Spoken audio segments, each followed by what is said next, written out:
svolítið fólk fast í þessu, eins og þetta séu bara 1-2 kostirnir. Annarkvort bara að fara fulla ferða áfram með borgarlínu Samfylkingarinnar sem þrengir að Suðurlandsbrautinni og þrengir að umferð og kostar ykkur ósköp og verður aldrei að veruleika. Það er bara raunveruleiki. Þessi borgarlína, eins og hún lítur út í dag, hún verður aldrei að veruleika. Hún er allt of dýr og ríkið hefur bara ekki verið reiðbúið að sína á spilin hvernig þau ætla að fjármagna þetta verkefni. Þannig að bara ég segi það, þetta verður aldrei. Það þarf að fækka millistjórnendum hjá Reykjavíkurborg. Þar liggur svolítið svona það sem við köllum fitulagið. Oft koma mótherjar okkar þegar við tölum og það þurfa að fækka starfsfólki og segja að þau ætla bara að reka fólk í leikskólum og grunnskólum og allt þetta sko, það er auðvitað algjör della. Það er okkar mikilvægasta fólki sem vinnur á gólfinu og er að sinna þessari grunnþjónustu. En það er þarna yfirbyggingin sem hefur orðið of stór. Já, ég heldur. Hvernig ertu? Ég er bara þrusu góð. Nei, það ekki? Jú. Lífið að fara vel með þig? Það er að fara vel með mig. Hvað, 11 daga til kosninga þegar þetta tekið upp? Jesus Christ maður. Nú þarf ég að fara að eitthvað. Ég er nefnilega, það eru nokkri núna oddvitar að fara að koma. Já. Og þetta verður mikið stress að hitta þetta. En ekki að mikið stress að vera þig.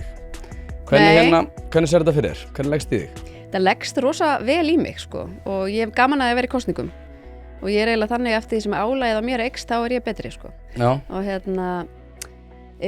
við vorum að fá æðislega góða fylgismælingu hjá Gallup bara í vikunni, mælumst með 30% og þannig að við svona finnum mikil meðbyr og höfum gert síðustu vikur. Það er mjög ánægilegt að fá hann svona staðfestan í könnun og höfum bara verið á mjög jákvæðri siglingu. En það eru 11 dagar eftir og það getur margt gerst á þeim í kosningu. Þannig að nú bara halda sjó, halda dampi, halda fram að tala við fólk og brauð boðskapinn. Hvernig heldur þetta verði? Heldur þú náður yfir eða undir 30? Og það sko, sjálfstæðisflokkurinn þið ekki, sko, nú geti ég verið að mismuna. Síðast, þá náðu þið töluvert betur inn heldur en þið byggust við út af skoðanakönnunum. Já. Hvernig heldur þetta verði yfir eða undir 30%? Já, við stefnum allavega á 30%, ég ekki segja það bara. Eins og segi, það getur svo margt gerst að loka sprettunum, eitthvað sem að hreyfi nálina og breyti leiknum. Þannig að við þurfum að sjá hvernig það er. Allar kappræðurnar eru eftir, sjónvarpskappræðurnar. Þær eru svona síðustu vikuna. Stundum hefur maður séð svona kappræður breyta myndinni. Til dæmis í forsetakosningum. Ég held að þær hafa haft töluverð áhrif í síðustu forsetakosningum. Þannig að við þurfum bara að sjá hvað gerist. Nú það bara fólk að standa sig. Og hvað byrjum bara á málunum. Hvað heldur að sé svona brýnast? Það sem að við skynjum í samtölum við fólk og sjáum er að fólk hefur miklar áhyggjur af samgöngumálum og það hefur verið frá því ég byrjaði í þessu 2018. Bara fólk eru langþreytt á þessum eilífu töfum í umferðinni. Hér hefur þetta ekkert verið gert í 20 ár til að liðka fyrir umferð í Reykjavík og þvert á móti hefur bara verið ráðist í skipulagðar aðgerðir á götum til að þrengja og tefja og skapa biðraðir. Þannig að fólk eru orðið þreytt á þessu.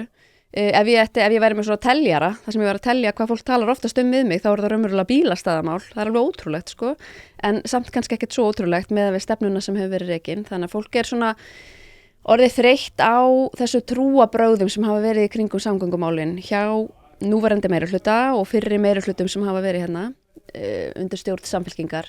Leikskólamálin eru stór og stundum sagt við mig hægt að tala um þessi leikskólamál, það er öllum samumynda, en þau mælast líka stór. Ef það er mælt hvað eru stóru málin hjá fólki, þá er bara leikskólamál efst á blaði og þar sjáum við að það eru nefnilega ekki bara þeir sem eru á biðlistanum eftir leikskólaplási sem eru að spá í þessi mál. Það eru líka atvinnurekendur sem upplifa að þeir fá seint fólki sitt tilbaka af því það fær ekki úrræði. Það eru ömmurnar og afarnir sem að bera kannski byrðarnar. Þannig að þetta er stór hópur sem að finnur fyrir þessu. Og svo heyri ég líka bara að fólk er með áhyggjur af rekstri borgarinnar og þá er ég ekki að segja að fólk sé ekki að veltu fyrir á rekstri eða skuldaviðmiðum eða eitthvað slíkt. Það bara skynjar að það er bara eitthvað rugl í gangi. Það er bara verið að fara illa með peninga. Ertu ekki sammála því? Ég er 100% sammála því og eru þetta ánægð að þau skilaboð sé að nást í gegn. Af því við höfum þetta talað mikið um þessi mál í gegnum árin og haft miklar áhyggjur af rekstri borgarinnar og ég held að fólk sé bara loksins svona stærri hópur farin að átta sig á að það er staðan. Þannig að, og af hverju skiptir máli að reksturinn sé góður, það er auðvitað vegna þess að það er bara grundvallar forsenda þess að við getum veitt góða þjónustu, að við nýtum peningana vel og við nýtum það rétt. Og þú hefur talað um að reka fólk sem og þú veist, nú vinn ég sjálfur hjá Reykjavíkurborg og ég alveg tekið eftir því sjálfur svona undanförnum árum, sko, að það var það var mjög jákvæð skref sem voru farin á milli svona 2011-2016 í til dæmis þjónustu við fatlaða á velferðarsviði en það hefur alveg umbreyst yfir í það að það er bara verið að moka fé í alls konar dellu og svo ef einhver setur spurningamerki við það sérstaklega stjórnmálamenn þá hata þeir náttúrulega fatlað fólk og sko það sem ég er svona nema jafnvel á velferðarsviði er fólk sem er orðið pirrað yfir þessu en þú talar að eins og segi að taka alltaf til í þessu og svona með þessar forsendur bara tölum velferðarsvið sérðu fyrir að skera niður þar? Það hefur verið unnin úttekt á velferðarsviði sem var unnin á þessu kjörtímabili fyrir fyrri meirihluta áður en allt sprakk hér þar sem voru tillögur ákveðnar breytingar á velferðarsviði sem getur sparað milljarð á ári og þessar tillögur fóru fyrir borgarstjórn bara fyrir nokkrum vikum síðan og voru felldar á meirihlutanum en við samþyktum tillöguna sem lá fyrir þannig að já, við sjáum tækifæri til þess að hagræða inn á velferðarsviði og í rauninni öllum sviðum borgarinnar án þess að skera niður í þjónustu við fólkið. Þannig að við þurfum að forgangsraða peningunum þannig að við tökum þá út úr yfirbyggingunni og inn í þjónustuna og svo auðvitað líka nýta tækifærin til að bara lækka skatta og greiða niður skuldir. Þannig að við þurfum að fara miklu betur með fé og við erum bara, það er ekkert margir sem þora að segja það eða orða það en við segjum það bara skýrt að það þarf að fækka millistjórnendum hjá Reykjavíkurborg. Þar liggur svolítið svona það sem við köllum fitulagið. Oft koma mótherjar okkar þegar við tölum að það þurfa að fækka starfsfólki og segja að þau ætla bara að reka fólk í leikskólum og grunnskólum og allt þetta sko, það auðvitað algjör della. Það okkar mikilvægasta fólki sem vinnur á gólfinu og að sinna þessari grunnþjónustu. En það þarna yfirbyggingin sem hefur orðið of stór og það var nú bara á þessu kjörtímabili í fjárhagsáætlun að fjármála og áhættustýringarsvið flaggaði á það að yfir 5 ára tímabil hefði starfsmönnum borgarinnar fjölgað 25% en íbúum aðeins 10%. Þannig að við erum að sjá að kerfið að vaksa sko, umfram íbúafjölgun. Við njótum engra stærðarhagkvæmni í Reykjavík. Við erum með mesta stjórnsýslukostnað per hvern íbúa í Reykjavík í samanburði við önnur sveitarfélög. Það eru langflestir sem starfa, við erum með fleiri starfsmenn á hvern íbúa heldur en nágrannasveitarfélög og það er bara svo ótrúlega mörg merki í rekstrinum að sé eitthvað að. Og ég vil nú alveg fórst nefna það að ég hef ekki hitt einn einasta borgarstarfsmann sem ekki bara frábær persóna og bara að gera sitt besta sko. En við þurfum auðvitað bara að forgangsraða verkefnum og við þurfum að gera það sem að okkur er skylt að gera, lögum samkvæmt, það sem að við erum öll sammála að sé grunnþjónusta, hætta öðru. Láta bara aðra hinn verkefnin og það eru alls konar tækifæri til að gera það líka bara bæði bara með að við höfum lagt til að leggja niður verkefni og leggja niður skrifstofur og slíkt en svo getum við líka útvista fleiri verkefnum og það er dæmi sorphirðuna, það er starfa 100 manns við sorphirðu hjá Reykjavík og Reykjavík er eina sveitarfélagið á höfuðborgarsvæðinu og í rauninni landinu sem að býður ekki út sína sorphirðu, að sinna þessu sjálf.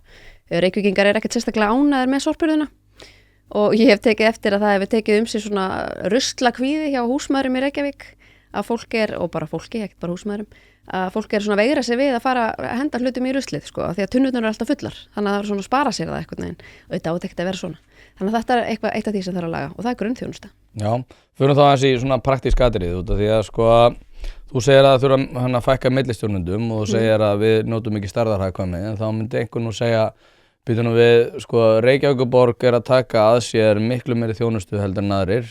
Garðbæingar bara kaupa íbúðir handa fötluðu fólki í Reykjavík til þess að losna við það, þannig að við þurfum ekki að sinna þeim og við vitum alveg að þetta er mjög þungur málaflokkur þar sem að einstaklingar að kosta gríðarlega fjármuni, en það hefur orðið samfélagsins sátt það að bæta þjónustu við fatlaða.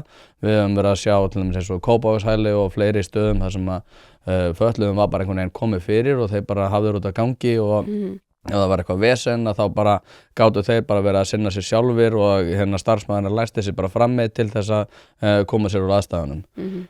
Þetta hefur stórkostlega batnað og það er rauninni ekkert hættulegra afl heldur en Sjálfstæðisflokkurinn til þess að við förum nákvæmlega aftur í þessa tíma og það því þið setjið þetta upp sem einhverja voða fallega hugsjón það að þið ætlið að lækka skatt af alla en aftur á móti þá eru þið að rjúfa þessu samfélagslegu sátt sem hefur verið byggð upp það að til dæmis þjónustu við fatlaða og þjónustu við eldra fólk hefur batnað töluvert á þessum tíma og þrátt fyrir það að þú séu ekki afrakstur þess hvað þessi millistjórnendur eru að gera dag frá degi að þá eru þeir grunnstoðin og límið í því að þjónustan sé jafn góð og hún er. Hverju myndirðu svara þessu? Við erum ekki að ráðast að þjónustu við fatlað fólk eða þjónustu við aldraða og eins og ég segi að það sem að skiptir okkur mestu máli að grunnþjónustan við fólkið í borginni, við börnin, við fjölskyldur, við fólk sem höllum fæti stendur sé góð. Þannig að ég tek ekki undir með þér með þetta. Sjálf hef ég unnið í gegnum tíðina töluvert með fötluðu fólki, bæði á sambýli þegar þau voru hérna í gamla daga og í miklu sambandi við vini mína sem að þar bjuggu og búa núna í eigin íbúðum og ægilega ánægð með það. Vandinn við þennan málaflokk auðvitað, hann vanfjármagnaður. Það bara staðan og þetta svona eitthvað sem eitt af fáu sem við getum kannski sammælst þvert á flokka í borgarstjórn, að ríkið hefur ekki komið inn í þennan málaflokk með nægt fjármagn. Það leggur alls konar skyldur og herðar sveitarfélögum hvað þennan málaflokk varðar, en það fylgir ekkert fjármagn með. Og það áskorun í rekstri allra sveitarfélaga á landinu, hvernig þessi málaflokkur fjármagnaður. Við fengum 2 útsvarshækkanir á kjörtímabilinu sem hafa skilað nokkrum milljörðum inn í málaflokkinn, það dugir ekki til. Þannig að við stöndum með góðri og öflugri og þjónustu við fatlað fólk og við aldraða og rétt fólks til að lifa sjálfstæðu lífi, það bara gríðarlega mikilvægur réttur, það hornsteinn í okkar stefnu. Að allt fólk, óháð stétt eða stöðu, geti lifa sjálfstæðu lífi. En við þurfum að semja betur við ríkið og standa betur að viðræðum við ríkið fjármögnun þessara mála. Það liggur svolítið vandinn í þegar kemur að því að við getum ekki veitt næga þjónustu. Það fjármögnun málaflokksins. En ef þetta vanfjármagna, hvernig þetta skera niður? Hvernig var ekki fyrsta skrefið þá að fara til ríkisins og segja, heyrðu, okkur vantar hérna pening og getur ekki líka sagt hérna, ég ætla að skera niður og þrátt fyrir það að þessi vanfjármagna? Ég ekki að segja það að skera niður í málaflokki fatlaðs fólks. Það liggja hins vegar til grundvallar tillögur sem frá ákveðnum sérfræðingum aðgerðir sem hættir að grípa til inni á velferðarsviði. Velferðarsviðin alls konar fleiri verkefnum heldur bara málaflokki fatlaðs fólks. Þar sem að einmitt snýra því að taka út einhver millilög og skapa aukið hagræði rekstrinum til þess að við getum einmitt þjónusta fólki betur. Til þess að peningarnir nýtist í þjónustuna við fólkið. Já, þau ætla ekki að meira kaffi hana. Já, þakka þér fyrir. Fólk verður náttúrulega að gera sér grein fyrir því að ég hérna, ætla ekki að segja fatlaður, en ég hérna með slitna hásinn, þannig að ég á hækjum og það erfitt að hreyfa sig til og frá. Hlaðvarpið í samstarfi við heitirpottar.is, hvort sem þið vantar saltvatnspott, hitaveitupott, kaldan pott, sánuklefa eða hvað eina í heita pottinn, þá ferð þú inn á heitirpottar.is og lætur græja þig. Þjónusta og uppsetningum all land og nú jafnvel hægt að fá sér smíðaðan sánuklefa, þar sem að þú færð sánuna nákvæmlega eins og þú vilt hafa hana. Það ekki hægt að setja verðmiða á heilsuna eða samverustund með fjölskyldunni og því mikilvægt að huga að báðu og það nákvæmlega það sem að heitirpottar.is auðvelda þér að gera. Hvort sem þú ert að endurnýja gamla pottinn eða gera þetta frá grunni, þá getur þú sendt skilaboð á netinu eða bara einfaldlega kíkt í verslunina að Fossalsi 13 en þar opið alla virka daga milli 10 og 17 og á laugardögum milli 10 og 14. Ekki drolla við þetta, þú veist að þið langar í heitan pott og sánu heimtíðin, heitirpottar.is græja þetta fyrir þig. Hlaðvarpið í samstarfi við Happy Hydrate en eins og ég hef nefnt áður þá nota ég bæði steinefni og kreatín daglega og þau gera lífið betra. Og nú komin nýjung þar sem að þú getur notað afsláttarkóðan 1pæling til þess að fá 25% afslátt þú skráir því í áskrift og frían brúsa með. Svo 15% afsláttur hvern mánuð eftir það. Þetta sjálfsögðu steinliggur ef þú ert að nota þetta á annað borð en einnig tilvalið tækifærið fyrir þá sem að vilja prófa og ég lofa ykkur að þið munið ekki sjá eftir því. Steinefni gera daginn einfaldlega betri og með því að nýta þennan afsláttarkóða ertu að sjálfsögðu að styðja við það að ég búi til þetta efni. happyhydrate.is skráið ykkur í áskrift. Fyrir þá yfir í skipulagsmálin. Það hefur verið mjög fyndið að fylgjast með þessu. Þannig núna erum við með sérstaklega náttúrulega meðflokkinn, fleiri flokkar líka, okkar borg og svona önnur öfl sem hafa bara að segja, heyrðu, við þurfum bara að taka borgarlínuna og bara sópa henni út af borðinu. Þú hefur ekki viljað ganga svo langt, en aftur á móti pirringur gagnvart borgarlínu búin að aukast gríðarlega mikið. Hvað sérðu fyrir þér til þess að, sefa þessar áhyggjur? Því að maður einhvern veginn hefur smá tilfinningunni, sérstaklega hvað varðar hægrivæng stjórnmálanna, að öllum finnst þetta bara verið komið út í bara rugl. Og til þess að koma til móts við þær áhyggjur, sem ég held sérstaklega kannski íhalds armur sjálfstæðisflokksins myndi hafa áhyggjur af, hvernig sérðu fyrir þér að sefa þessar áhyggjur? Við sjálfstæðismenn erum á því að borgarlínuverkefnið í Reykjavík sé komið út í skurð. Það bara alveg þannig. Það sem að við segjum líka bara í okkar stefnuskrá mjög skýrt að við viljum endurskoða samgöngusáttmálann frá grunni og kalla fram skýrleika fjármögnun hans. Það er mjög óskýrt í rauninni hvernig hann á að vera fjármagnaður í dag og allt útlit fyrir að stærstu hluti af framlagi ríkisins eigi að koma í gegnum veggjöld af okkur, bara sem við erum að keyra í umferðinni. Það sem að kannski greinir okkur frá öðrum í þessari umræðu allri að við erum með flokka eins og Samfylkingu og Viðreisn og Pírata og þessar flokka sem hafa stýrt borginni sem vilja bara halda áfram á fullri ferð með hennar samgöngusáttmála án þess að velta fyrir sér hvernig á fjármagnan eða hvernig þessi hlutir allir eiga að vera og svo erum við með aðra flokka hinum megin sem að segja bara við skulum bara setja plásturalausnir á strætó og fólk með svolítið fólk fast í þessu eins og þetta séu bara 1-2 kostirnir annarkvort bara að fara fulla ferða áfram með borgarlínu Samfylkingarinnar sem þrengir að Suðurlandsbrautinni og þrengir að umferð og kostar einhver ósköp og verður aldrei að veruleika. Það er bara raunveruleikin. Þessi borgarlína, eins og hún lítur út í þetta, hún verður aldrei að veruleika. Hún er allt of dýr og ríkið hefur bara ekki verið reiðbúið að sína á spilin hvernig þau ætla að fjármagna þetta verkefni.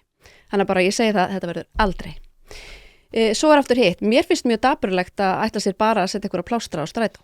Við sjálfstæðismenn höfum metnað til að hér verði myndalegt almenni samgöngukerfi og við getum kallað það hraðvagnakerfi, strætó er í dag ekki hraðvagnakerfi. Hraðvagnakerfi er þá kerfi sem að ferðast meira á séragreinum en þar sem að við getum ekki komið fyrir séragreinum öðruvísin að þrengja að umferð, þá þrengjum við ekki að umferð, heldur nýtum frekar ljósastýringar eða eitthvað slíkt til að tryggja forgang. Það er kerfi sem við viljum sjá. Ég verið að segja þetta stundum í kappræði myndafarið og þá segir Samfylkingafólk grípur alltaf fram í það er borgarlína og ég segi nei, það er ekki borgarlína vegna þess að hugmyndafræðin og ég áttaði mig ekkert á þessu strax þegar ég er í borgarstjórn og þetta er eitthvað sem við höfum séð á spilin eftir því sem árin líða í þessu verkefni er að hugmyndafræðin á bak við borgarlínu hjá Reykjavík og hvernig þau útfara þetta í skipulagi er að þrengja að umferð. Það er hugmyndafræðin. Hún byggir á því að þvinga fólk úr bílum inn í borgarlínu. Við erum á móti því. Við sjáum til dæmis sem dæmi, Suðurlandsbrautin er bara ofsalega gott dæmi þetta. Hræðilegt dæmi en skýrt dæmi.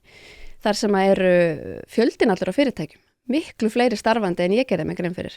Þarna er atvinnuhúsnæði, fermetrafjöldin eru stærri við heila Smáralind. Þarna starfa 2400 manns.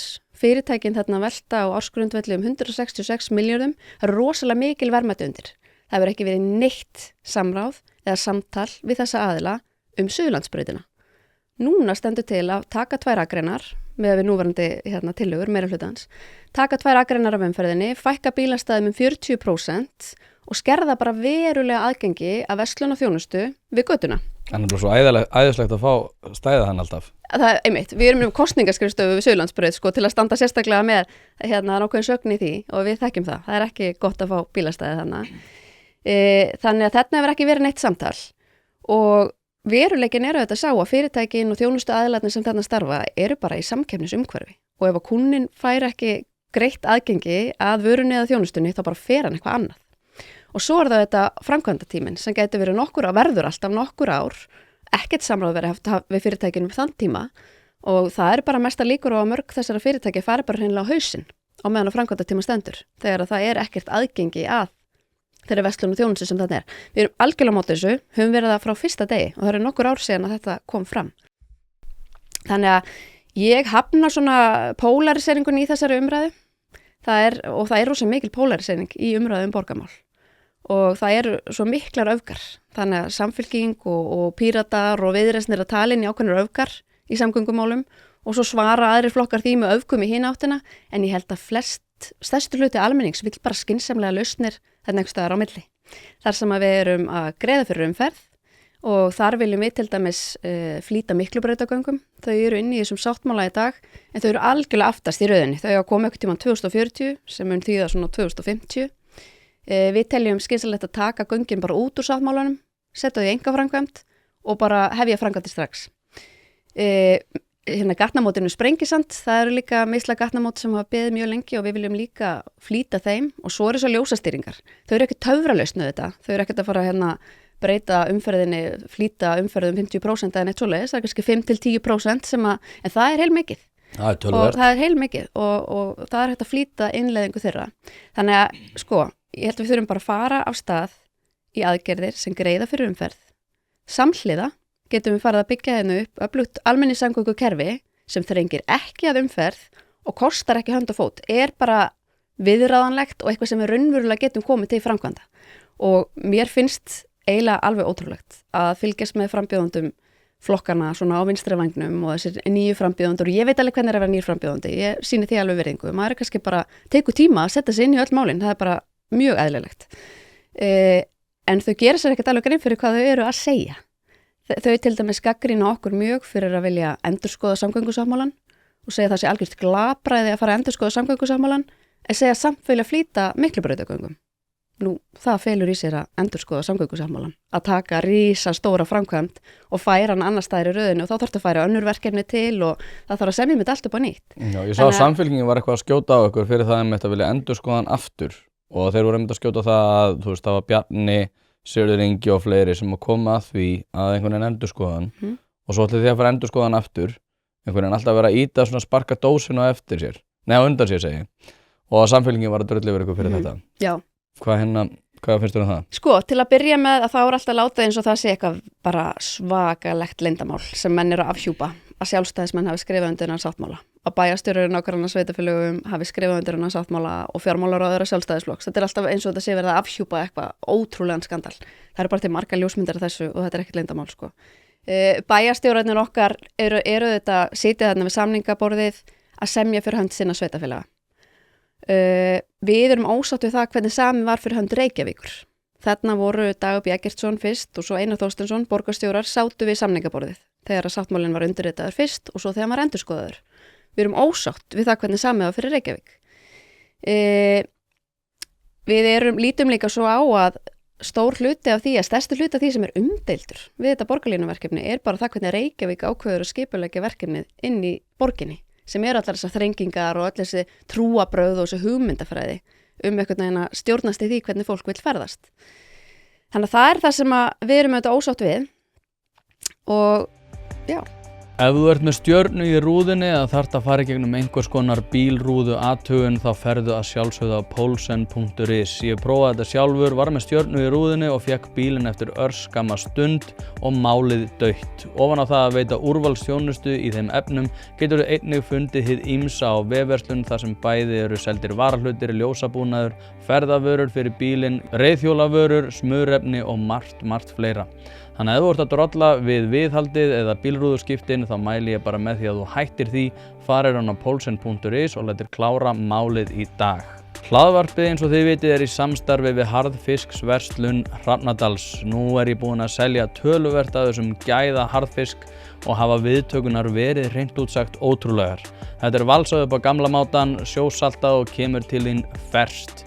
Nú býð ég bæði upp á ísu og steinbít sem kemur á roðinu, alveg eins og þú vilt hafa hann, þurrkaðan að sjálfsögðu í vestfirsku fjallalofti og eins og ég segi, viðbröðin hafa verið vonum framar þannig að ég þarf ekki einu sinni að vera í neinni væntingastjórnun. Sendu e-mail á hrafnadalur@proton.me en hlekkin og verðupplýsingar má einnig finna í lýsingu á þessum þætti. Já, ég sko er alveg sammála, eða þú veist, ég er bara einhvern veginn. Þú varst með spurningu þarna sem ég svaraði ekki, ég man ekki Nei, það var annað sem ég ætlaði að fara út í, sko. En svo við klárum þetta bara líka út af því að ég geti reynda bara að vinkla þetta inn í það sem ég ætlaði að fara að spyrja, en þú veist, eins með fyrirtækjareksturinn, að þá er það náttúrulega augljóst að það er verra að vera einhvern veginn að fara í, þú veist, það er betra upp á það að gera að þú hefur aukna umferð af fólki sem að vill örugglega kaupa af þér og njóta þjónustu sem að þú kemur með, en aftur á móti þá er töluvert verra að reka fyrirtæki í Reykjavík heldur en annars staðar og það hefur bara sýnt sig að fyrirtæki eru annarkvort að flýja Reykjavík eða fólk er að finna aðra leiðir til þess að vera ekki í Reykjavík og þegar við erum að tala um samgöngusáttmála þá er maður líka að hugsa til þess að sko framleiðsla per krónu í Reykjavík er orðin galin og þetta er reyndar líka hjá hennu opinbera og ég hef pínu áhyggjur af því sko því ég held að þess að gerast við í Evrópu þar sem svona samfélagssáttmálin er einhvern veginn að rofna. Ég held reyndar að það hafi aðalega með útlendingamálin að gera í Evrópu en minna hér þó svo að sé einhver liti þar en ég held að sérstaklega sé sko út af því að hið opinbera er að taka þessi meira og meira. Ríkisstjórnin er að biðja alltaf meira og meiri pening fyrir sko verri og verri þjónustu og það er þetta sem ég heldur svona ef ég væri þú þá myndi ég held að þetta væri svona helsta svona tækifærið fyrir sjálfstæðisflokkinn út af því að þið hafið svolítið gefið ykkur út fyrir að það að vera fyrirtækja friendly og vilja taka á svona hlutum. En ef við tökum svona í þessum svona breiðu strókum sem ég nefna, hvernig sjáu þið fyrir ykkur að gera það betra að bæði að greiða útsvar til Reykjavíkur en líka að reka fyrirtæki. Þannig að almenningur getur hort á það og hugsað, já ok, ég er að fá fína þjónustu en ekki verri og verri þjónustu fyrir meira og meiri pening. Það byrja á bregðast við þessu sem þú nefndir fyrst og það er rétt og ég fjallaði það. Reykvíkingar eru að fá minna fyrir meira. Ef við skoðum bara á 10 ára tímabili hvernig skattbyrði hefur aukist á hvernig íbúa í Reykjavík, þá hefur hann aukist hátt í 700.000 krónur á föstu verðlagi á 10 ára tímabili, bara frá því að Dagur B. Eggertsson tekur við sem borgarstjóri Reykjavíkur. Á sama tíma hefur þjónustan farið versnandi og lífskeiði mælast sífellt verð. Það er framkvæmd á ári hverju þjónustukönnun Gallup, það sem allt er svona þjónusta í sveitarfélögunum og Reykjavík neitar að kaupa niðurstöðuna af því að samanburðurinn er svo slæmur við önnur sveitarfélög. Hvernig gerum við það betra fyrir íbúa að greiða útsvar í Reykjavík og fyrirtæki að greiða hér skatta? Það er margt sem við getum gert og ef ég byrja bara á fyrirtækjunum. Það sem við höfum heyrt frá atvinnureikendum og hagsmunasamtökum atvinnureikenda er hér skortir atvinnulóðir. Hér erum við með óhagstæðustu fasteignaskattana á atvinnuhúsnæði á öllu höfuðborgarsvæðinu. Það er bara þannig, þeir eru ekki samkeppnishæfir.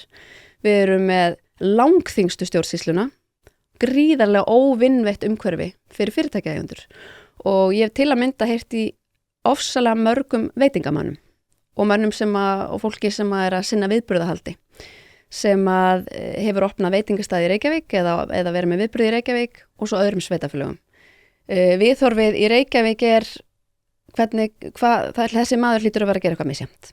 Við þurfum einhvern veginn að góma hann við, það þarf að fletta ofan af því að hann hlýtur að vera, við þurfum að grípa hann einhvern veginn í glæpnum. Á meðan að viðhorfið öðrum sveitafélögum er frábært. Takk fyrir að koma og gera eitthvað jákvætt og skemmtilegt í okkar sveitafélagi, hvernig getum við aðstóðað?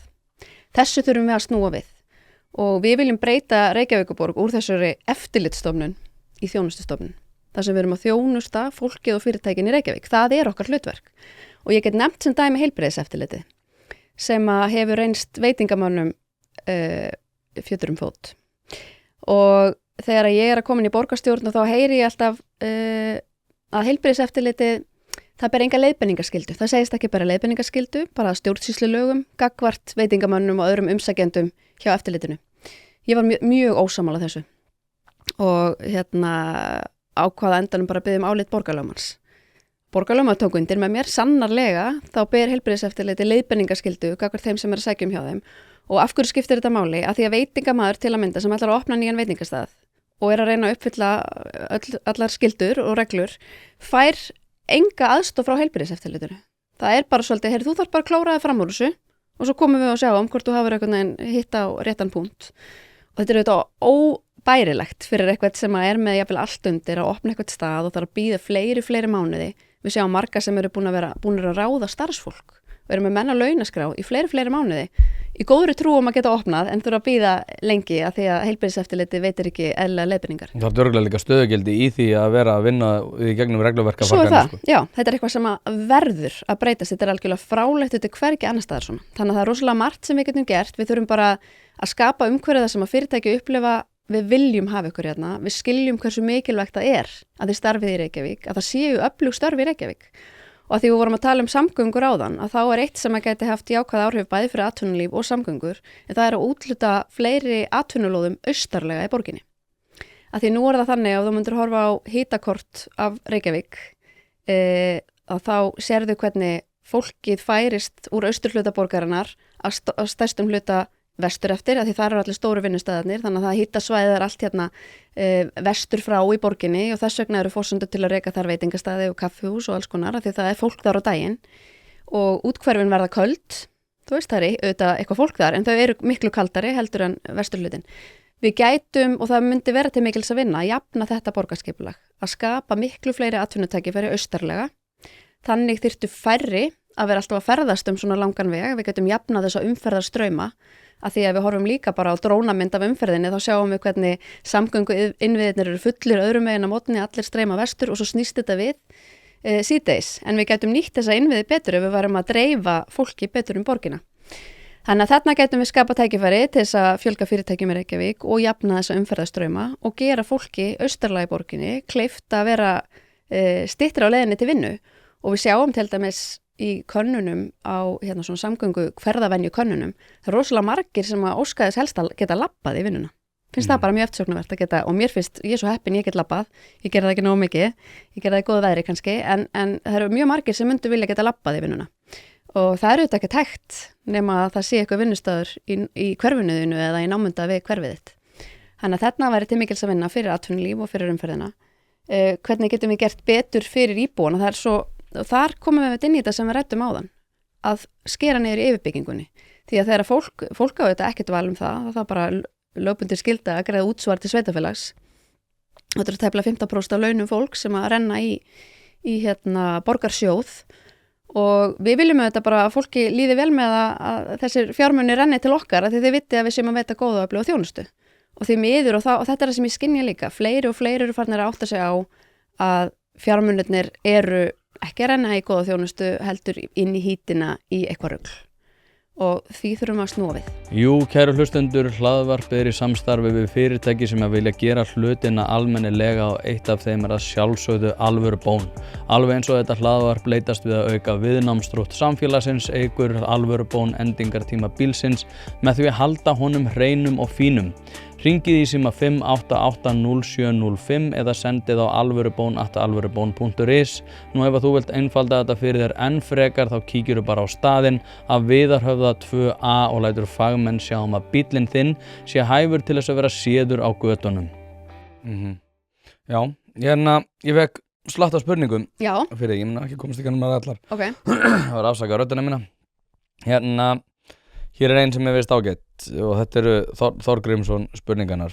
Nýbyggingar eru of litlausir eða myrkir kassar sem byggðir eru alveg upp við umferðaræðar. Er hægt að hafa einhvern standard hér eða hafa verktakar alvald? Ég held að verktakar vil ekkert vera að gera þetta sérstaklega svona. En ég er sammála þessu. Af hverju eru húsorðin svona ótrúlega ljót?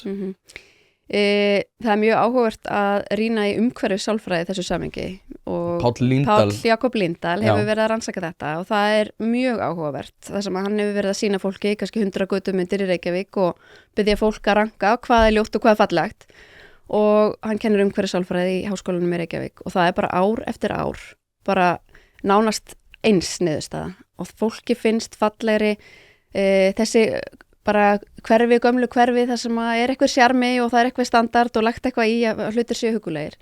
Og ég trúi því reyndar að fagurfræði sé sko lýðheilsumál, að okkur líði betur í umhverfi sem er fallegt. Fólki líði betur í lágreistri byggð, heldur en í mjög háreistri, þröngri, dimmri byggð. Og því miður þá hefur uppbygging í Reykjavík á síðustu 10 árum verið töluvert mikið af þessum toga sem fólki líkar ekki.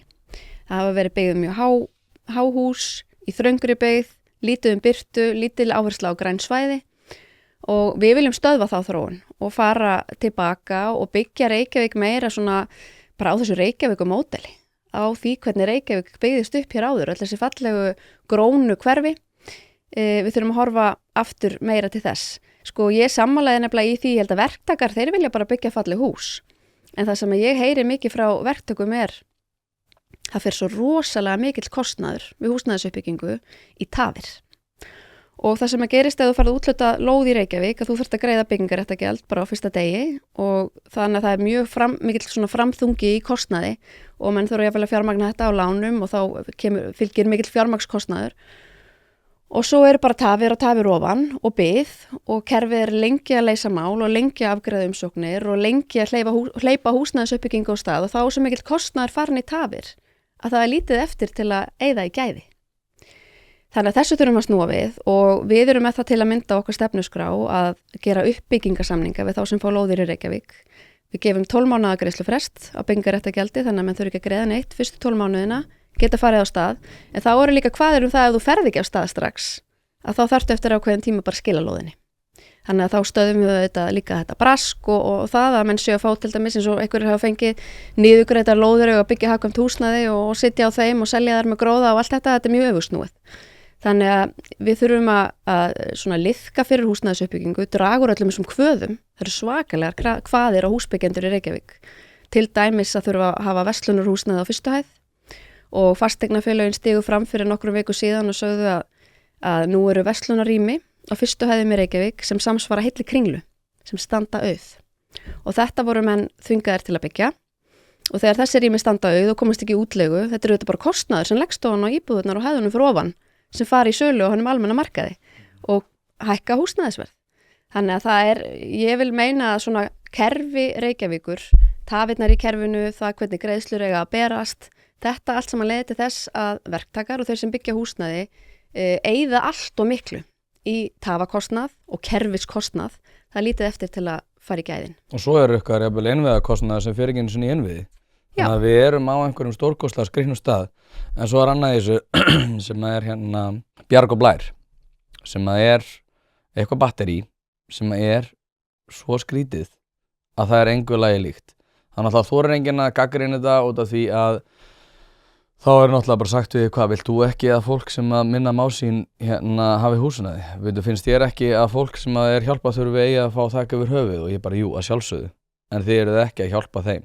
Og Ragnar Þór var á fundi leigjendasamtakanna þar sem að hann sagði berum orðum þið skiljið ekki hvað góð tilfinning að vera góð manneskja, hann sagði ekki beinlínis svona en það þýddi samt þetta að vera góð manneskja sem að nota peninga annara, notar sér úthlutaðar lóðir á sér kjörum með sér verktaka. Þið skiljið ekki hvað gott að vera góða manneskjan sem þurft ekki að gera neitt annan að kalla þessi góða mannesku og rétta lyklana yfir til annan mannesku. En það nákvæmlega það sem að gerast.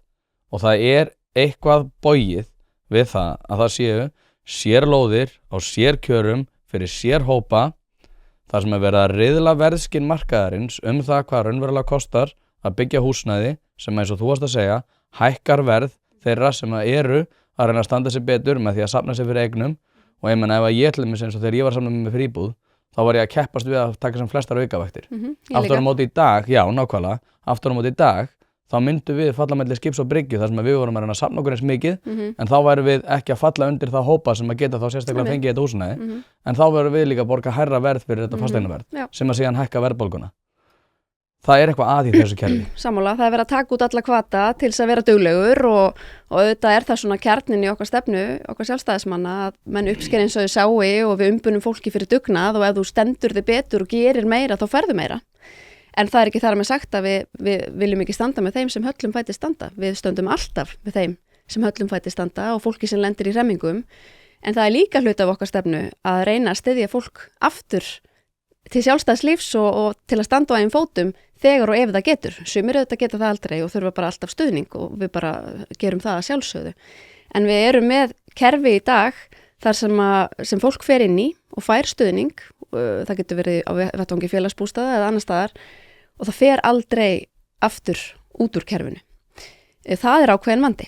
Að því ég held að það besta sem við getum gert fyrir fólk að styðja það til að standa á eigin fótum. Sko, viðskiptaráð vann úttekt fyrir nokkrum mánuðum síðan á lóðaútlutunum og húsnæðismarkaðnum í Reykjavík og þar kom fram að stjórnvöld og Reykjavíkurborg gerir ráð fyrir því að á næstu árum verði næstu því helmingur allra íbúða sem byggða verði í Reykjavík verða niðurgreitt húsnæðisúrræði ef einhverju tagi. Það ekki neitt í íslenskri samfélagsgerð sem bendir til þess og svo stór hluti fólks eigi að þurfa meðgjöf. Það er líka bara að koma með ósjálfbært samfélag. 100%. Það algjörlega ósjálfbært. Og Reykjavíkurborg auðvitað, ef að Reykjavíkurborg væri fyrirtæki, þá það með mjög skrítið í rauninni, skrítið tekjumódel. Það svolítið verið að skattleggja tekjuhæsta fólkið út úr borginni. Það ekki verið að gefa tekjuhæsta fólkinu tækifæri til að byggja sér húsnæði eða eitthvað slíkt og við þurfum þetta fólkinni í borginni til að þetta eru aðilarnir sem standa undir öllu hinu. En svo erum við að skapa umhverfi þar sem að sá hluti fólks sem vill niðurgreitt húsnæði kemur allur hingað og það þarf að vera eitthvað jafnvægi í þessu. Ég ítreka við stöndum með þeim sem að lendi í hremmingum og þurfa á hjálpa að halda. En við reynum líka að styðja fólk aftur út til sjálfshjálpar þegar og ef það getur. En þú átt heldur ekkert að vera með hann disclaimer við vitum það alveg. En aftur á móti þá hefur þetta fólk verið að tala um það að 30% af öllu byggðu húsnæði eigi að vera að fara einhver félagsleg úrræði. Guðmundur Ingi satt móti mér, Guðmundur Ingi Þórótsson sem núna oddviti Flokks fólksins og hann sagði við mig að þegar þú komið með 35% af félagslegu húsnæði að þá skapast félagsleg vandamál inn í þeim borgum þar sem það hefur verið gert. Samt sem áður, ég man ekki hvort hann hafi nákvæmlega orðað þannig, að þá hefur verið að tala fyrir því og þeir flokkar einmitt sem eru með þetta hérna, ég er betri manneski heldur en þú út af því ég segist vilja fá húsnæði fyrir þá sem eru tekjulægri, að þá hefur verið að tala um það að það eigi að vera með heilt yfir á borginni 35% sem að þýðir það að við erum að fara að yfirfæra þessan félagslega vandamála kerfi yfir á bara alla borgina. Það mun dreifast misjant, það mun verða minni í Vesturbænum, það mun verða minni í Austurbænum og þá erum við bara komið hærri hlutdeild í Breiðholtinu, mögulega þá Fossvogi, Árbænum og annars staðar. Við erum að keyra þetta kerfi í þrot. Í ofanálag erum við með þessa dellu hugmyndi Bjargs og Blæs sem eru náttúrulega eins og viðskiptaráð líka búið að benda á ólöglegt út af því að þeir megi ekki vera að úthluta lóðum og íbúðhúsnæði til sérstakra hópa sem greitt úr opinberu sjóðum. Og það svo augljóst að þeir verða að gera afturreka með þetta áður en að langt líður. En ég bara, það orðið svo galið og ég eins og segi, ég farin úr Reykjavík ef að þetta kerfi verður ekki afnumið. En það einhvern veginn svona hugmyndafræðilegu kvilli með þetta og núna líka þegar hvað var það ekki, flestir flokkar sem að sögðu að þeir vilja auka hlutdeild leiguhúsnæðis. Ekki Sjálfstæðisflokkurinn? Nei, en ég bara, hvað meinið, þú veist, 90% af þeir sem eru á leigumarkaði vilja ekki vera á leigumarkaði. Þú ert að fara gegn vilja þeirra sem eru á leigumarkaði þegar þú segist alltaf auka hlutdeild leiguhúsnæðis. I know. Það bara eftir öllu hjá Reykjavíkurborg að menn vilja hafa vit fyrir öðrum og það gríðarlega mikið stjórnlyndi inn í þessu kerfi og þau eru búin að búa til eitthvað draumsýn, eitthvað draumasamfélagi þeirra huga sem þau ætla einhvern veginn að pakka öllum inn í, alveg óháð því hvað fólk vill. Við Sjálfstæðismenn höfum verið á móti húsnæðisstefnu Reykjavíkurborgar og greitt atkvæði gegn henni og það einmitt vegna þess að við erum ósátt við þetta háa hlutfall af niðurgreiddu húsnæði sem fyrirhugað að byggja og B vegna þess að okkar stefna, kjarnin í okkar stefnu séreignarstefnan. Að við viljum gera fólki kleift að eignast eigið húsnæði. Það lang besta og öruggasta leiðin fyrir fólk að búa við húsnæðisöryggi, að það eigi sína eigin eign og það bara stærsta efnahagslega öryggi líka fjölskyldu, að eiga sína eigin eign.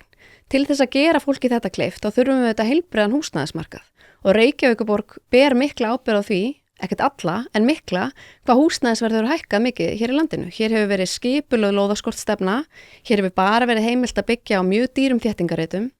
Það eina sem hefur verið byggt hafa verið dýrar, svokallar luxusíbúðir með gríðarlega háu fermetraverði.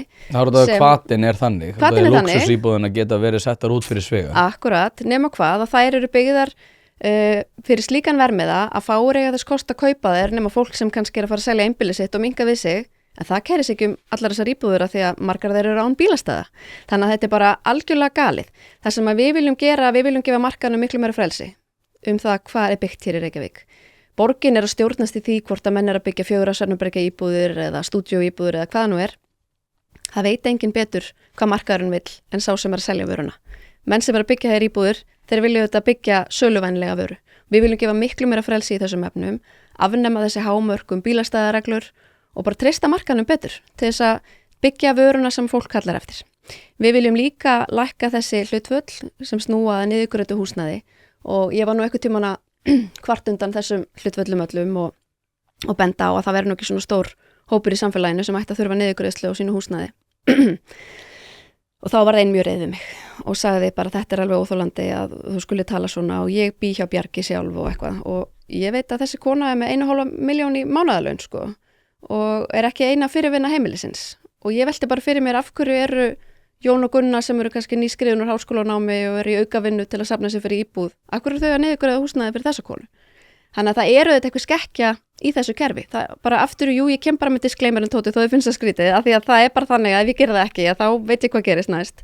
En auðvitað stöndum við með þeim sem þurfa á hjálpina að halda, en það ekki svona stór hópur.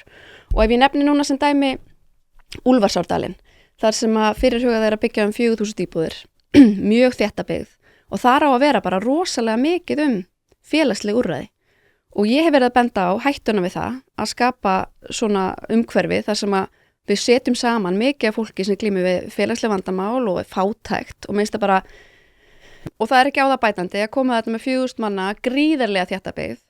Fyrstu tillögur bentu til þess að byggðin yrði tvöföld á þéttleika á við fellahverfið, bara tvöfalt fellahverfi og þarna ætti að koma fyrir fólki í erfiðri stöðu öllum á sama stað og ég hef bara svo miklar áhyggjur af börnunum sem alast upp í svona hverfum, sem sjá ekkert annað, af því það eru fjöldin allir á rannsóknir á Norðurlöndum, rannsóknir í Bandaríkjunum og öllum Vesturlöndum sem benda til þess að börn sem alast upp við í þannig umhverfi, það sem svona rosalega mikið af fólki í þessari stöðu, að það á bara miklu minni líkur á að sækja sér aðri menntun, að geta farið upp í önnur þrep í svona hvað ég segja félagslega steganum.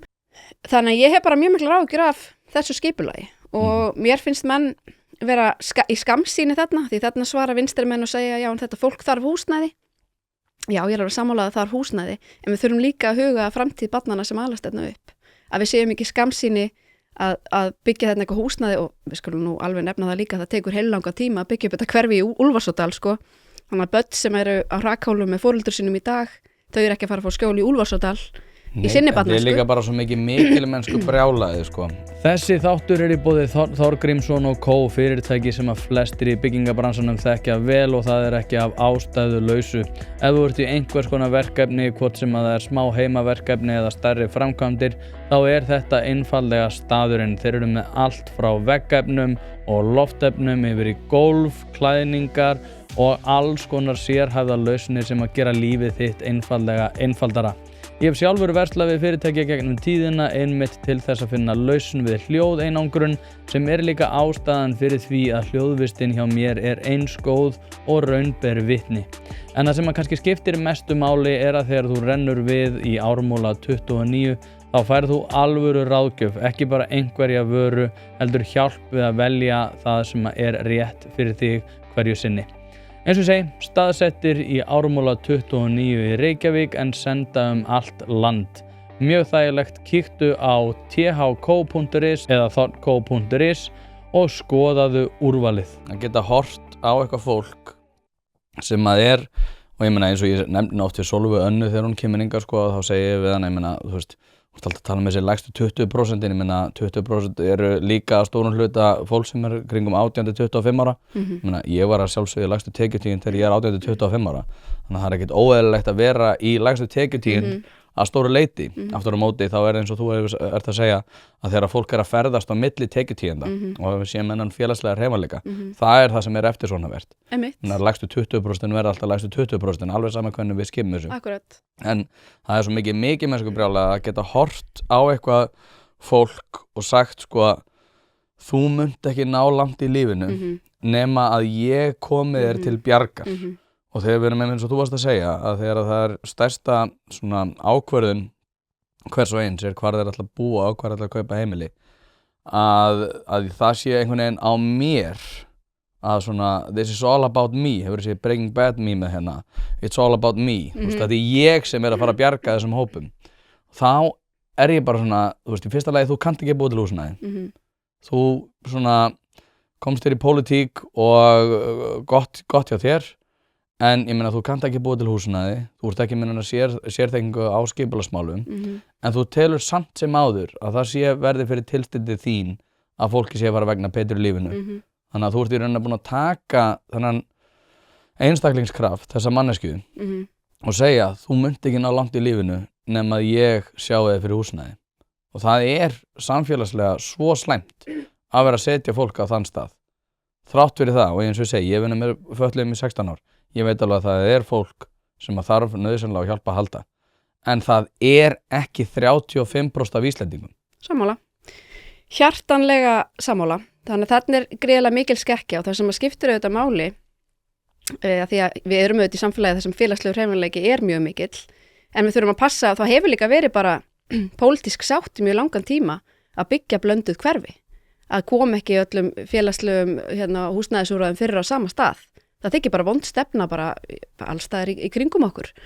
Þannig að ég er mjög hissa að vinstriflokkarnir séu að fara í þessa átt.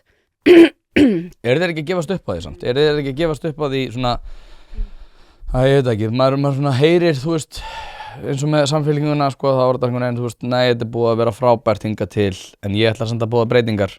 Svo kemur Kristín Jón hjá Pírötum svona nei, þið verður sko að gera ykkur einn fyrir því að ég nýr. Þetta ekki alveg, þetta búið að vera geggjað og frábært, en ég samt nýr þannig að þetta verður ekki eins. Það svolítið svona, búið að vera fyndið að fylgjast með því sko hvernig þetta hefur hreyfst einhvern veginn svona stjórnmálun undanförnum árum.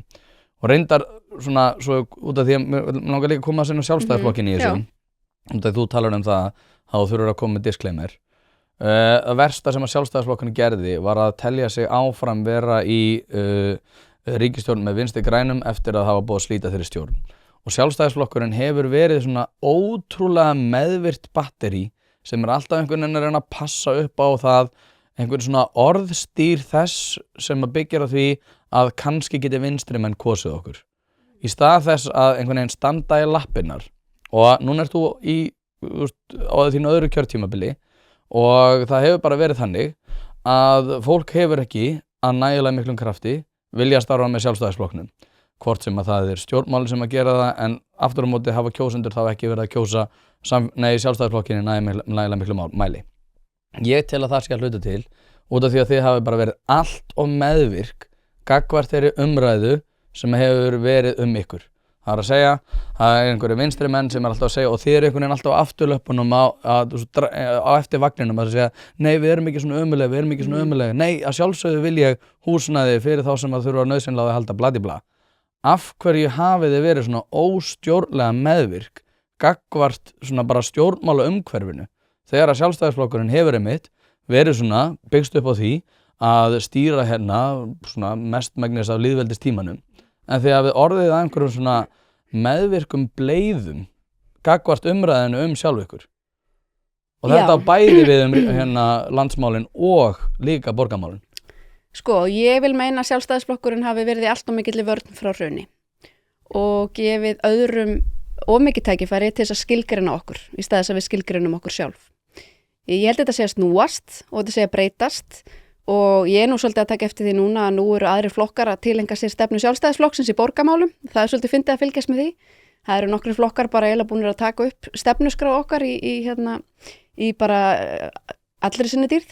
En það ekki sammála með að þið eru bara búin að vera á afturlöpunni? Mér finnst sjálfstæðisflokkurinn frá hruni hafa verið lítill í sér. En af hverju eru það? Ég held bara, ég bara skil það ekki og ég hef verið ósátt við það lengi. En finnst þér ekkert að þú eitthvað þátt í því? Þú erum að vera lengi núna í borgarstjórn. Já, nei, mér finnst við ekkert hafa verið eitthvað sérstakri vörn, en mér finnst sko ýmislegt hafa gerst hins vegar á síðustu árum bara í þjóðfélagsumræðunni.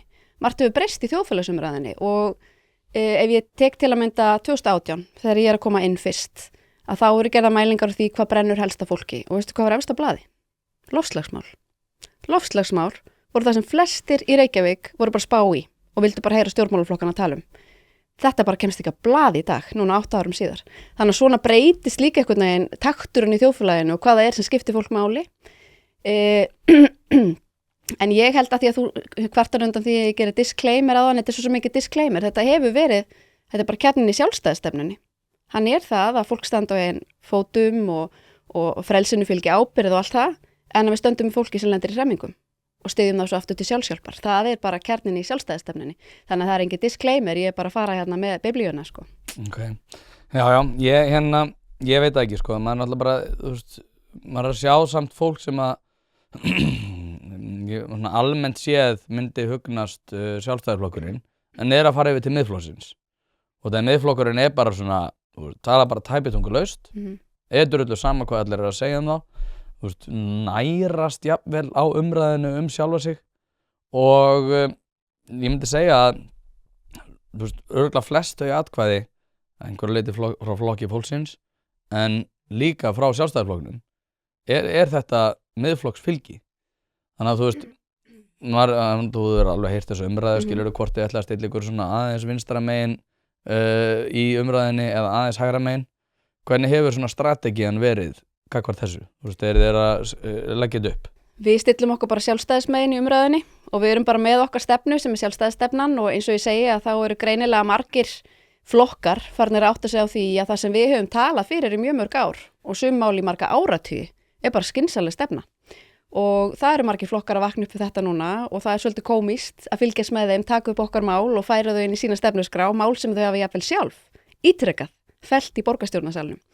Ég er ekki að kvart undan þessu, minnst þetta bara ágætt að því það sýnir að það aukast líkurnar á að okkar góða stefna bara komist til framkvæmda. Þannig að ég kvarta sannarlega ekki undan því. Við erum auðvitað í allt öðru stjórnmála umhverfu heldur en henni gamla daga þegar voru 2, 3, 4 flokkar að bítast fylgið í borginni. Núna erum við með 11 flokka, í síðustu kosningum voru flokkarnir 13 og þar á undan voru þeir 16. Og þá verður auðvitað mjög mikil dreifing á fylginu og við sjáum á mælingum að fylgi okkar er bara, við erum einhvern veginn þannig flokkur í dag að það er að koma allstaðar að. Og það er ekki bara samkeppni eitthvað við miðflokkin, það er Viðreisn og það er Framsóknarflokkurinn og það er flokkur fólksins, við erum meira þess að taka fylgi sem að kaus bara vinstri flokkana, það er einhvern veginn fólk búið að gefast upp á þeim og er að koma til okkar og það er ekkert endilega kjósendur geti ímyndað mér sem staðsetja sig á einhverjum hægri vinstri ás. Það vill bara finna eitthvað fólk sem það treystir til þess að reka þessa borg skynsamlega. Við fengum Gallup til að framkvæma fyrir okkur skoðanakönnun í febrúar. Það sem við spurðum, vilt þú sjá breyttar áherslur við stjórnborgarinnar eftir kosningar? 73% fólks sagði já og þetta voru bara kjósendur allra flokka sem vilja breytingar. Við höfum sagt það og erum alveg skýr með það að ef að fólk vill sjá þessar breytingar eftir kosningar þá verður sjálfstæðisflokkurinn að vera stór. Það er eina leiðin, það er búið að reyna allt annað. Menn hafa farið í gegnum kosningar og treysta á að Viðreisn muni breyta málum en þau fara bara og reisa við fallin meirihluta og sama gerist með Framsókn og sama geti allt eins gerst með miðflokk. Það hefur ekki komið upp svo sviðsmynd, hvorki eftir kosningar, né heldur í könnunum. Það sem hægt er að mynda meirihluta án annarkvort sjálfstæðisflokks eða samfylkingar. Það er bara þannig að annar þessara tveggja flokka verður alltaf burðarás í nýju meirihluta. Það er bara þannig. Og ef fólk vill að sjálfstæðisflokkurinn sé þessi burðarás og sé að fara að leiða hér breytingar eftir kosningar, þá verðum við að vera nægilega stór svo það verði ekki fram hjá okkur gengið. Pilsa er ekki eins þegar hún er ekki frá bæjarins bestu pilsum. Það vitað allir sem að hlusta á þetta hlaðvarp að þegar þú ert að fá þér pilsu þá ertu í grunninn að horfa á tvenns konar upplifanir. Það er annarkvort svo ánægja sem fylgir því að vera að borða bæjarins bestu pilsu eða svo vonsvikni sem að fylgir því að vera að borða pilsu sem er ekki frá bæjarins bestu pilsum. Og það vita það í rauninni allir að það er þessar tvær upplifanir sem við erum að horfa upp á þegar við erum að fá okkur pilsu. Því mæli ég með því að þú skellir þessu hlaðvarp í eyrun, farir á næsta sölustað og fá þér tvíhlaupu ásamt einhverju góðu að drekka. Það var ein Þorgrímsson spurningin sem að var ætlið í alvörunni að vera nýja varadekk samfylkingarinnar. Sjálfstæðisflokkurinn er aldrei varadekk. Nei, en væri það einhver möguleiki? Við göngum óbundin til kosninga. Það er alltaf línan, ég veit það er ógeðslega boring svar, en það verið síðasti kostur. Það þyrfti að vera eitthvað stjórnarkrísa til þess að menn fara að tala saman á þeim vettvangi. Við munum alltaf mynda meirihluta breytingar, það er okkar áhersla. Þannig að þú verður bara frekar til að vinna með vinstrinu heldur en samfylkingunni? Ég vil bara mynda hægri meirihluta í borgin, hægri miðju meirihluta breytingar og þú getur alveg reiknað hvaða flokkar heyra þar undir, þeir eru nokkrir. Það er svo sviðsmynd sem ég vona að verða raunveruleika. Já. Þá er annað, Þorgrímsson spurning, hvernig ætlar þú að bæta umgjörð og skilvirkni skólastarfs í Reykjavík? Við viljum setja miklu meiri metnað í skólastarfi í Reykjavík og höfum mjög miklar áhyggjur af því hvar skólakerfi okkar stendur. Það stendur illa í alþjóðlegum samanburði. Við sjáum það á PISA-mælingum að við erum bara stöndum börnin okkar standa því miður ekki nægilega vel þegar kemur að læsi og stærðfræðalæsi og náttúruvísindum og afburðanemendur eru líka mun færri og mun minna hlutfall af nemendahópnum hér á Íslandi en annar staðar. Við sjáum líka börn sem eru af erlendum uppruna, þau standa mun verr hérlendis heldur en í samanburðarþjóðum í OECD. Það er miklu meira bil á milli barna af erlendum uppruna og barna sem eru fædd hér og uppalin hér á landi. Og það hefur áhrif á bara getu þessara barna til þess að afla sér æðri menntunar og finna sér góð störf og verða fullgildir þáttakendur í þjóðfélaginu og við höfum áhyggjur þessu. Það sem við viljum gera er eins og ég segi að setja miklu meiri metnað í grunnskólan og ég hef aldrei skilið að því að við erum auðvitað þjóðfélag í fremstu röð á ótal mörgum sviðum og erum alveg mögnuð þjóð og það er eiginlega með ólíkindum hvað við erum framalega á mörgum sviðum og hafum gert ótrúlega hluti á mörgum sviðum. En við höfum aldrei sett alvöru metnað í að vera með menntakerfi í fremstu röð. En við getum það. Og sem smáþjóð þá getum við nefnilega gert ótrúlega margt. Þannig að við viljum koma skólum Reykjavíkur og vera þá leiðandi afli að koma skólum landsins í fremstu röð í Evrópu.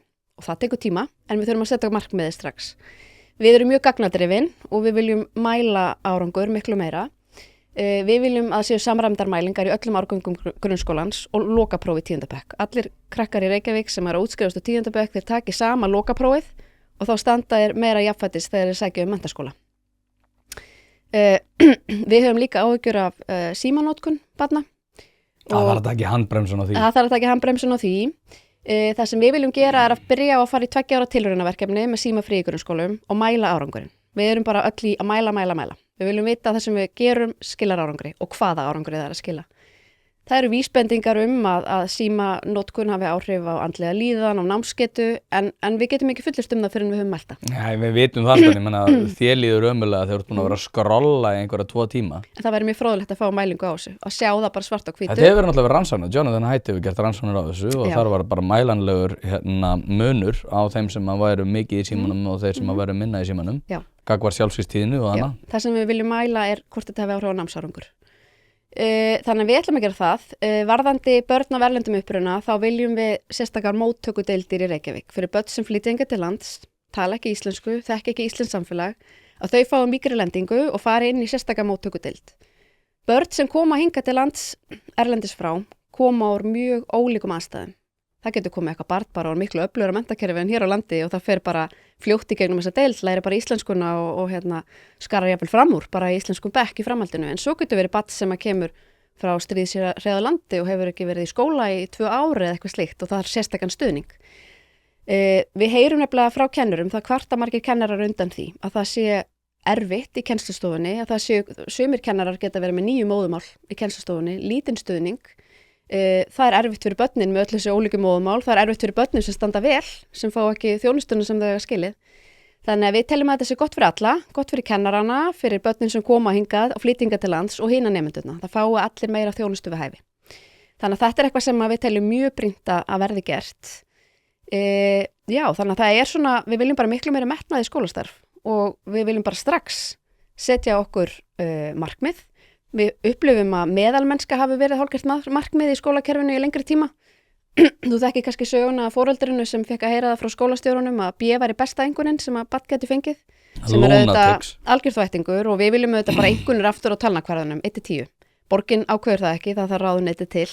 En við munum hefja samtal við ráðherra strax að fá aftur einkunnir á talnakvarðan. Það er miklu gagnsæra fyrir nemandan, fyrir foreldrana og kennarana og miklu betri leið til að mæla hvort barn sé að ná okkur árangri. Að því barn sem fær B, þú áttaði ekki á hvort það er með 7 eða 9 einkunn. Þú áttaði ekki á hvort það er að ná árangri, að það er B haustu og aftur B að vori. Þú áttaði enga veginn á hvort það hafi náð okkur árangri í millitíðinni. Að því að það er sem við hefðum getað gert á gamla kvarðanum. Þannig að það er annað sem við þurfum að gera til að líka mæla árangur og ná árangri. Við viljum bara ná árangri í skólakerfinu fyrir börnin okkar, þar leggjum við grunninn af framtíðinni. Já, þetta verður flott maður. Herru, þú ert að leiðin á skrallið og ert að fara að velja á milli 2 einstaklinga. Þú farið náttúrulega ekki drikk, en það eru 2 að fara að hrynja það með þér, eða einhver að fara að detti það með þér. Og tekur 1 með þér, skilur hinn eftir heima. Ari eða Einar? Ari á skrallið eða Einar og hver verður skilin eftir heima? Ég skilja Ara eftir heima, taka Einar á skrallið. Hann er í brekkugreið og hann mælist ekki inn í nýjustu könnunum. Við heldum þurfa að gefa hann drikk og stappa í hann stálunum. Já. Silja Sóley eða Sigfús Aðalsteinsson? Heyrðu, ég er ókslega skotin í Silju Sóley. Það ekki skotin í Sigfúsi? Minna. Nú. Mér finnst Silja Sóley algjör stjarna. Við erum auðvitað ósammála flest, hún er auðvitað oddviti sósíalistaflokksins og ég sjálfstæðisflokksins. En mér finnst gaman að sjá svona unga og öfluga mannesku koma inn á sjónasviðið og hún er full af sjálfstrausti og eldklár og mjög sjarmerandi og mér finnst gaman að fylgjast með henni. Þannig að ég myndi fara með henni á skrallið og skilja hann Sigfús eftir heima með Ara. Já. Herðu, Pétur eða Björg? Já, ég færi með Björg á skrallið og Pétur væri eftir heima með strákunum. Þeir væri góðu strákapartíð þarna. Pétur, Ari og Sigfús. Já, ok. Kitty eða Sanna? Ég teki Kitta á skrallið því hvort okkar drekkur. Þannig að við getum farið bara í ísbíltúr eða eitthvað. Drekkur hann ekki eldur? Nei. Nú, já. Er ég að gleyma einhverjum? Hverjum er ég að gleyma? Þú ert að gleyma einhverjum öruglega. Já. Ég man það ekki. Ég gleyma alltaf einhverjum. Já. Hlaðvarpið í samstarfi við fiskhúsið.is. Fiskhúsið.is heildverslun fyrir veitingamenn sem vilja það ferskasta og það besta fyrir sína kúnna. Hvort sem það fyrir veitingareksturinn, hótelreksturinn, mötuneytið eða hvað annað, þá ferðu inn á fiskhúsið.is til að sjá það gríðarlega úrval sem að strákarnir hafa upp á að bjóða. Ef að þú vilt hið ferskasta og hið besta, þá gerir þetta sjálfsögðu almennilega, ferðin á fiskhúsið.is. Það ekki til sú spurning sem að strákarnir hafa ekki svarið við, þannig enn og aftur fiskhúsið.is til að fá ferskasta og besta fiskinn á landinu. En Hildur, ég ætla að fara yfir svo margt annað en við fórum á svo mikið flug, en það líka bara góðs viti. Þegar ég kemst ekki yfir allt, sko, þá það oftast skemmtilegri viðtöl. Þannig að ég vona bara að það gangi vel í þessu. Takk fyrir. Bara að lokum, framboðsræðan. Af hverju ætti fólk að kjósa þig frekar heldur en einhvern annan? Frekar heldur en Pétur, segjum það út, þú varst að tala þessa burðarása. Já. Ef að fólk bara svona, að lenda beggja megin, trúir svona, Pétur að fara, hann nýtt afl, hann ekki Heiða. Jú, Heiða öðru seti, en hún augljóslega orðin einhver aukaleikari. Hvað segirðu við þessa mannsku? Ég hef meira áhuga á að tala okkur og það sem við stöndum fyrir heldur en aðra. Fólk veit auðvitað fyrir hvað Samfylking stendur og hún hefur stýrt hér borginni í 30 ár með stuttum hléum og fólk veit hver niðurstaðan af slíku stjórnarfari Eins og ég sagði áðan að þá vilja 73% borgarbúa breyttar áherslur við stjórn borgarinnar eftir kosningar. Og ég held að það sé alveg ljóst að í óbreyttu ástandi með óbreyttan burðarás í meirihluta að þá verða engar breytingar. Það líka alveg ljóst að fólk ætlar að treysta á einhverja minni spámenn eða minni flokka að þeir muni leiða breytingar að þá verða engar breytingar, þá breytist ekki neitt. Það módel líka fullreynt. Til þess að ná fram breytingum á borginni, breyttum áherslum í samgöngumálum, breyttum áherslum í húsnæðismálum, leikskólamálum, skólamálum og rekstri borgarinnar og til þess að finna að borgin sé farin að vinna með fólki og fyrirtækjum en ekki gegn þeim, þá verður að tryggja sjálfstæðisflokknum það mikinn styrk að við getum ekki aðeins orðið burðarás í nýju meirihluta, heldur þannig styrk að ekki verður framhjá okkur gengið. Og við munum standa með fólkinu í borginni, við munum hlusta á vilja íbúana, það það sem hefur vantað og við munum standa okkur vel. Hildur Björnsdóttir, takk aðeinslega fyrir að koma. Ég var að fatta þann, við hefum ekki talað saman síðan 2022. Einmitt. Við hefum hist og svona. Einmitt. En það er langt síðan við tókum þátt og ég man að seinast þegar við tókum þátt, þá vorum við bara eitthvað drull yfir COVID-aðgerðið. Akkurat, en ég man fyrst ef við tókum þátt, þá varst þú lítill pírati í Efstaleiti. Að sjálfsögðu. Nú ég bara lítill pírati hérna annar staðar. Einmitt. Heyrðu, takk aðeinslega fyrir að koma og þá geta næst. Takk fyrir mig.